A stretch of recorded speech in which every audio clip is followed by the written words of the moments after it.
Christmas had always felt warm to me.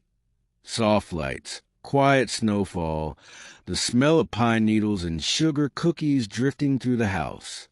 That year was no different at first. The decorations were up early. The tree stood tall in the corner of the living room, and beneath it sat a single gift that didn't have a tag. My mother said it must have been for my aunt. My father said maybe a neighbor dropped it off by mistake. No one remembered placing it there, but no one seemed worried either. That should have been the first warning. The box was small, wrapped in red paper with white snowflakes, tied with thin silver ribbon. It looked innocent, festive, almost cheerful, but every time I walked past it, I felt like I was being watched, not by someone in the room, but by something inside the box. On Christmas Eve, after dinner and laughter faded into quiet, my parents went to bed early. I stayed up alone, sitting on the couch with the tree lights glowing softly in the dark. That's when I heard it. A sound, not from outside, not from the walls, from under the tree. A faint, rubbery creak, like something shifting its weight. I froze. The house was silent again, but my eyes were locked on the box.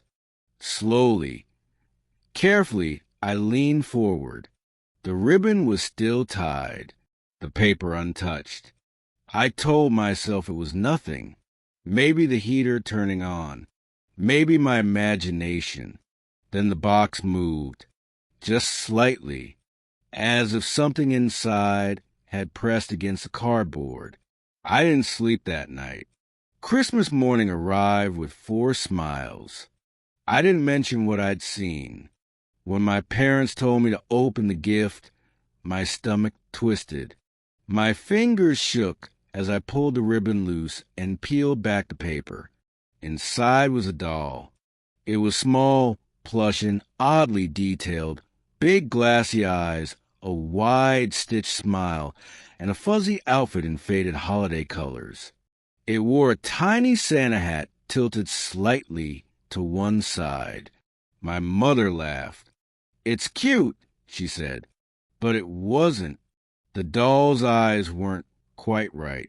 They reflected the light differently, too sharply, and its smile felt intentional, like it knew something I didn't. A small tag was sewn into its side. LABUBU. That night, I placed the doll on a chair in my bedroom. I didn't want it near my bed, but I didn't want it downstairs either. I turned off the light and tried to sleep. That's when I heard breathing.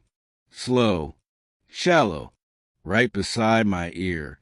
I opened my eyes. The chair was empty. LABUBU was sitting on my dresser instead, facing me. I didn't scream. I couldn't.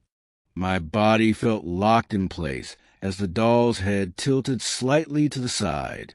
Its stitched smile looked wider now, stretched just enough to feel wrong.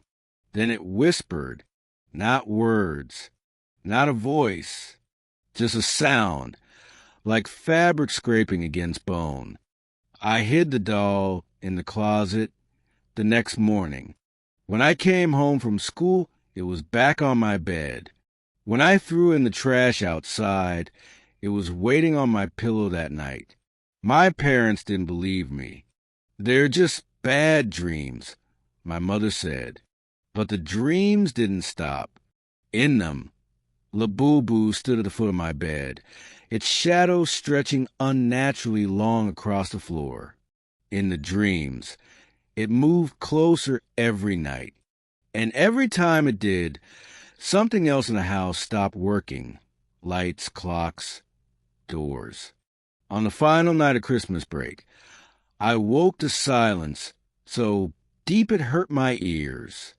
The tree lights were on, but the tree was gone. In its place stood LABUBU, life-sized. Its stitched smile had split open, revealing something dark and hollow inside. As it stepped closer, I finally understood. LABUBU wasn't a toy. It was a placeholder, something that waited. And Christmas was only the invitation.